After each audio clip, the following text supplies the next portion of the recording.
luz dos homens. E a luz brilha nas trevas, e as trevas não conseguiram dominá-la. Surgiu um homem enviado por Deus, seu nome era João. Ele veio como testemunha para dar testemunho da luz, para que todos chegassem à fé por meio dele.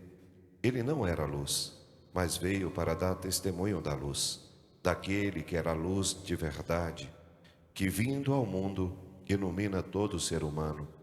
A palavra estava no mundo, e o mundo foi feito por meio dela, mas o mundo não quis conhecê-la. Veio para o que era seu, e os seus não acolheram. Mas a todos que receberam, deu-lhes capacidade de se tornarem filhos de Deus, isto é, aos que acreditam em seu nome. Pois estes não nasceram do sangue, nem da vontade da carne, nem da vontade do varão, mas de Deus mesmo. E a palavra se fez carne e habitou entre nós.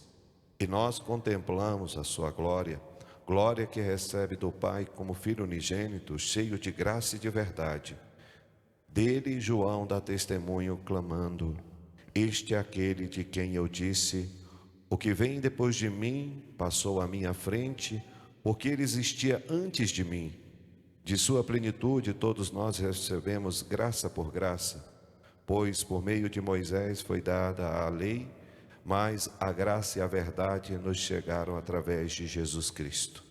A Deus ninguém jamais viu, mas o unigênito de Deus que está na intimidade do Pai, Ele nos deu a conhecer. Palavra da salvação. Vinde, Espírito Santo, enchei os corações dos vossos fiéis e acendei neles o fogo do vosso amor. Enviai o vosso Espírito e tudo será criado, e renovareis a face da terra. Oremos. Ó Deus, que instruíste os corações dos vossos fiéis, com a luz do Espírito Santo, fazei que apreciemos retamente todas as coisas, segundo o mesmo Espírito, e gozemos sempre da sua consolação. Por Cristo Senhor nosso. Amém. Podemos ficar assentados. Nós estamos dentro de um dia muito especial a nós cristãos, do qual hoje nós podemos aqui digerir este evangelho, um dos mais belos evangelhos, do qual contém o resumo daquilo que nós conhecemos acerca de Deus. Como o homem pode conhecer a Deus? Como o homem conhece a Deus? Jamais a gente poderia ter acesso se o próprio Deus não se desse a conhecer, se Ele não nos revelasse. E é bonito porque o contexto deste evangelho, ele vai nos trazendo um desenho desde o princípio. Ou seja, nada existia, tudo passou a existir a partir da palavra de Deus. Nós vamos e voltamos um pouquinho para o livro do Gênesis, e ali nós vamos vendo o relato da criação. E Deus, Ele vai criando todas as coisas, e não é criado também tudo de uma vez. A gente percebe que são 7 dias, e que Deus, através da sua palavra, que seja feita, mostrando que a palavra de Deus é a palavra que cria, é a palavra que existe desde sempre. E João vai trazer essa reflexão: antes de todas as coisas existirem, Ele é. No princípio era a palavra, e a palavra estava com Deus, e a palavra era Deus. No princípio estava com Deus. E aqui resume o que o Padre está dizendo: tudo foi feito por ela, e sem ela nada se fez de tudo que foi feito. Nós acreditamos que tudo que existe foi feito por Deus. Sem Ele nada existia. existiria ou vai existir. Nós somos prova disso. Aqui a gente já tira um dado muito importante. Nós somos criados por Deus, mas não criado de qualquer forma. O próprio relato vai dizer que nós somos criados à imagem e à semelhança de Deus. Você vai começando a perceber que Deus, através da sua palavra e através da sua criatura, Ele revela o Criador. Porque se nós somos imagem de Deus, é porque Deus quer revelar através da sua própria criação Ele. Nós somos reflexo do Criador. Nós somos imagem e semelhança. E aqui nós vamos vendo que Deus, Ele deseja que o homem não seja simplesmente uma criatura em meio a uma realidade criada por Ele, a terra, mas que o homem usufrua daquilo do qual o próprio Deus criou. Dentre tudo aquilo que Deus cria, a criatura mais perfeita é o homem, porque ao homem é dado essa graça de ser a imagem e semelhança de Deus. E através do pecado, o homem perde não a imagem. Nós continuamos a imagem de Deus, mas nós perdemos aquilo que se assemelha a Deus. O que nos assemelhava a Deus? A pureza do coração, a beleza do conhecimento somente daquilo que é bom. Mas depois que o homem ele peca, ele perde essa semelhança. Ele já não é semelhante a Deus, porque o pecado desassocia, porque o pecado desvincula, porque o pecado ele, vamos assim dizer, nos tira a afeição. Mas a palavra é vida, e a vida permanece ainda no coração do homem. E aqui nós vamos vendo que João vai dizendo: nela estava a vida. Da onde provém a vida do homem? Vem da palavra, vem de Deus. O tanto que quando Deus cria o homem, Ele insufla, Ele sopra, sopro de vida. Aqui também os teólogos já nos faz ver a presença do Espírito Santo. De uma forma ainda um pouco não tão clara, mas a gente já começa a ver a presença da palavra, do verbo, do Logos. A palavra que cria, a palavra que conduz, a palavra que direciona, porque é Deus que vai direcionando o homem naquilo que ele pode, naquilo que ele não pode, daquilo que ele deve, daquilo que ele não deve. Qual é a missão do homem? Ao homem é dado a autoridade de dar nome a todas as coisas, porque ele se diferencia das outras criações. Deus cria cada um na sua necessidade. A água, a terra, o sol, as estrelas, o mar, tudo aquilo que contém, que vive, que respira. Mas ao homem, o privilégio. O homem é aquele que está em comunhão com o seu Criador. O homem está em comunhão com aquele que o fez. Ele conhece a palavra, ele conhece a verdade.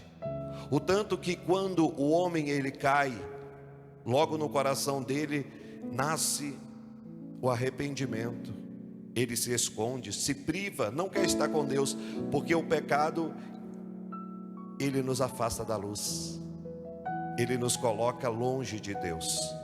Porém nós estamos em um dia especial, aonde aquele homem que andava nas trevas, agora ele tem um encontro novamente com a luz.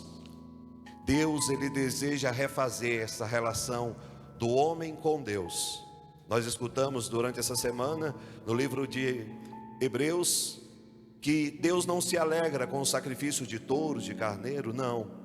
Agora, ele apresenta para nós o que agrada ao coração de Deus, porque a sua própria palavra traz para nós essa verdade.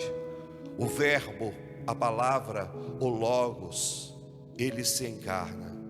Ele se encarna onde? Quando? Nesse grande acontecimento que nós estamos celebrando desde ontem. Ele nasce. o verbo, a palavra, que bonito, a semente, vem por meio da graça do Espírito Santo e habita no meio de nós. Antes nós ouvimos falar de ti, agora nós te conhecemos. E isso parece apenas uma poesia ou uma palavra bonita, mas nós começamos a nos colocar também diante deste contexto, porque a nossa vida é um pouco dentro desse mistério. Primeiro, nós vamos aprendendo a ouvir, nós aprendemos a escutar. Para falar é preciso escutar. A nossa própria natureza, ela tem essa dinâmica. Ninguém nasce falando, pode até dizer chorando, né?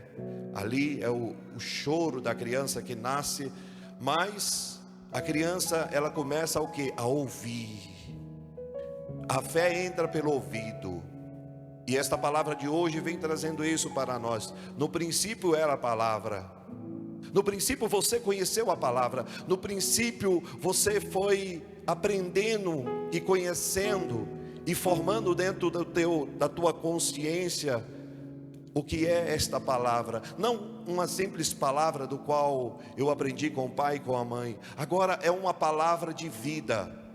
Palavra que me ensina a falar, palavra que me ensina a descobrir as coisas ao meu redor, e depois a palavra que me ensina a situar quem sou eu de dentro, a minha alma, o que significa a minha vida interior, o que significa este evangelho, o que significa a palavra de Deus.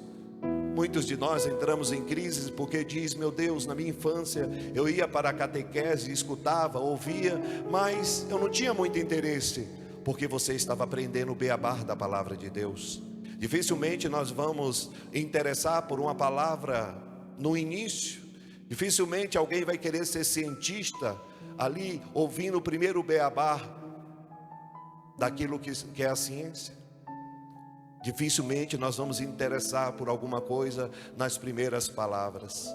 Mas de repente, aquilo que é a palavra de Deus, ele habita no meio de nós. Jesus habita no meio de nós. Parece uma entrada insignificante, mas este verbo que habita no meio de nós, ele vai crescer.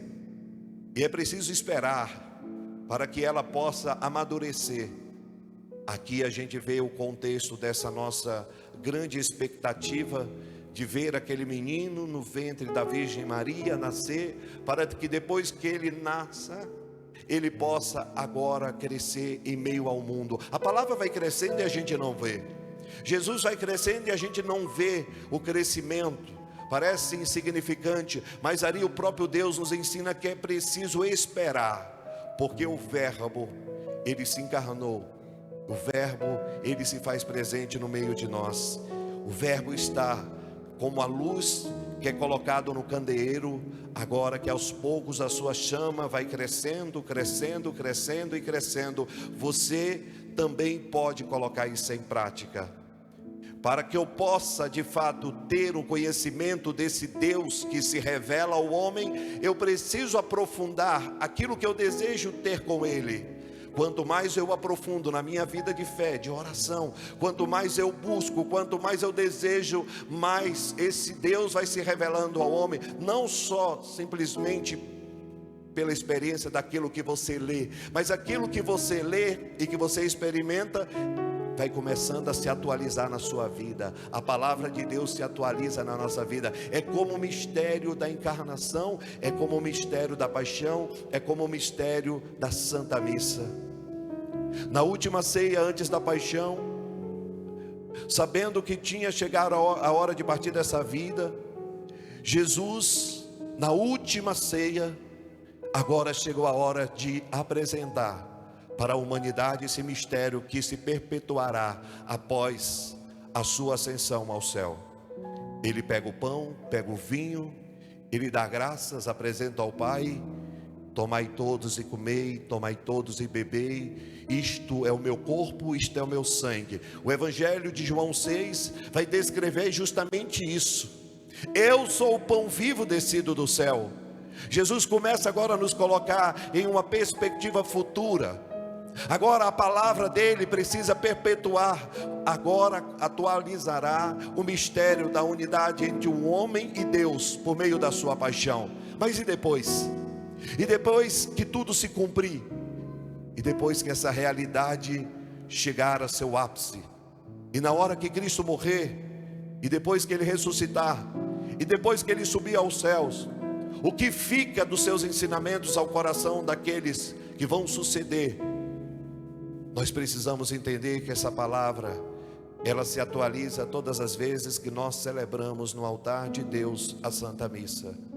É hora de entender que o Senhor veio para os seus, mas os seus não o receberam. Mas aqueles do qual receberam, Ele os chama a se tornar filhos. Veio para os que eram os seus, mas os seus não receberam.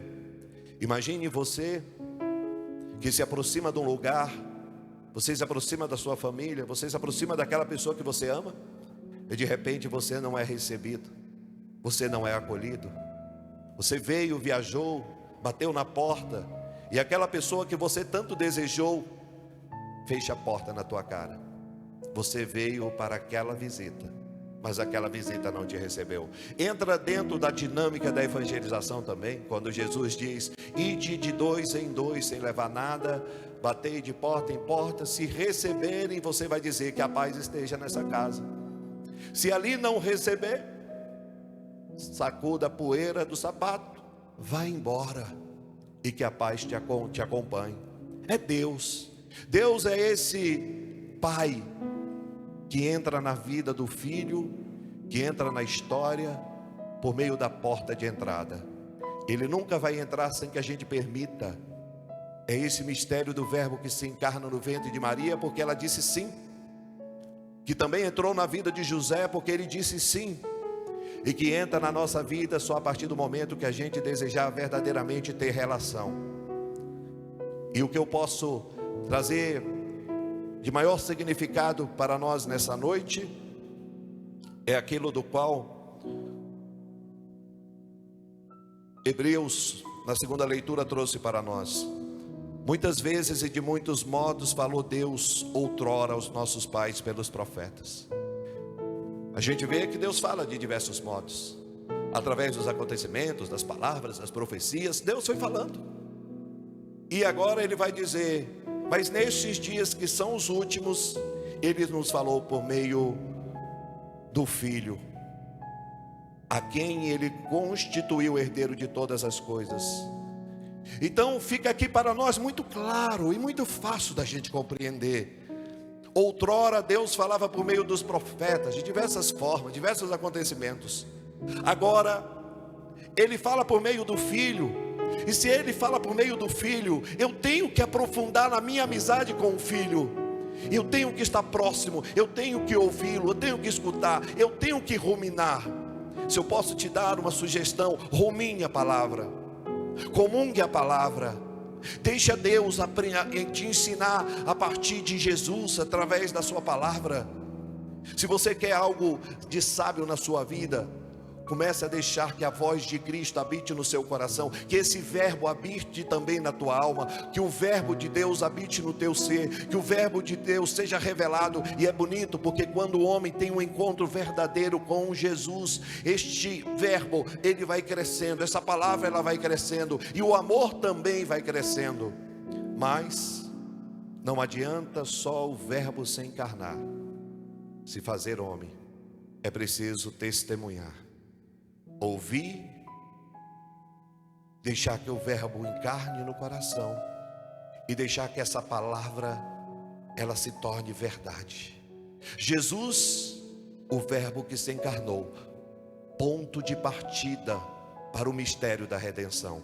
Agora os nossos olhos acompanharão os passos desse menino que se coloca nos braços dos seus pais, que se coloca nos braços dos escarnecedores, que se coloca nos braços daqueles que vão matá-lo. É um Deus que se entrega. É como se ele falasse bem assim: eis que eu me coloco em tuas mãos, em teu coração, e tu faz em mim o que tu queres. Tu faz de mim, tu faz dessa palavra o que tu queres. Sabe quando você dá o presente a alguém? Sabe quando você dá algo de especial a alguém? A gente fica até chateado quando a gente dá um presente para uma criança e passou 2 horas, o carrinho está quebrado, o controle está destruído. Você pega aquele presente e você fala: meu Deus, tanto caro, mas a criança fez aquilo do qual talvez é a alegria do seu coração. Mas muitas vezes nós estamos fazendo isso. Deus dá presentes ao nosso coração e a gente quebra, a gente desfaz, a gente não aproveita. O que nós estamos aproveitando com esta palavra que está sendo colocada no nosso coração? Será que eu vou guardar? Será que eu vou cuidar? Será que eu vou cultivar? Será que eu vou fazer conforme eu faço com aquela planta que eu coloco lá e todo dia eu estou regando, estou conversando com ela, estou vendo ela crescer? Então, diante da semente que é colocada no coração de cada um de nós, é preciso que a gente cultive. E esse cultivar passa pela obra do Espírito. E ela vai crescendo, crescendo, crescendo, como Jesus, que vai crescer, crescer, e vai chegar um momento que nós vamos olhar para aquele menino se tornar homem, e aquele homem se tornar vítima, e aquela vítima se tornar alimento, e aquele alimento se tornar presente na nossa vida. É um caminho em que nós vamos acompanhando e que nós vamos aprendendo. Peçamos a Deus que nós não sejamos insensíveis a sua palavra e que possamos celebrar esse dia com muito entusiasmo, porque o Verbo se encarnou e Ele está no meio de nós. Ele é a luz que ilumina as trevas. Ele é a palavra que nós precisamos compreender, que é a mais importante da nossa vida. Sem ela ninguém existiria. Sem Deus ninguém poderia estar aqui. E sem o sacrifício de Jesus jamais poderíamos alcançar e contemplar a eternidade. Que Deus conceda a cada um de nós um santo e abençoado Natal, que possamos ser fiéis a esta palavra que hoje Ele coloca no nosso coração, e que possamos levar essa palavra a tantas pessoas que têm sede dela também. Louvado seja o nosso Senhor Jesus Cristo. Creio em Deus Pai Todo-Poderoso, Criador do céu e da terra, e em Jesus Cristo, seu único Filho, nosso Senhor, que foi concebido pelo poder do Espírito Santo, nasceu da Virgem Maria, padeceu sob Pôncio Pilatos, foi crucificado, morto e sepultado, desceu à mansão dos mortos, ressuscitou ao terceiro dia, subiu aos céus, está sentado à direita de Deus Pai Todo-Poderoso, de onde há de vir a julgar os vivos e os mortos. Creio no Espírito Santo, na Santa Igreja Católica, na comunhão dos santos, na remissão dos pecados,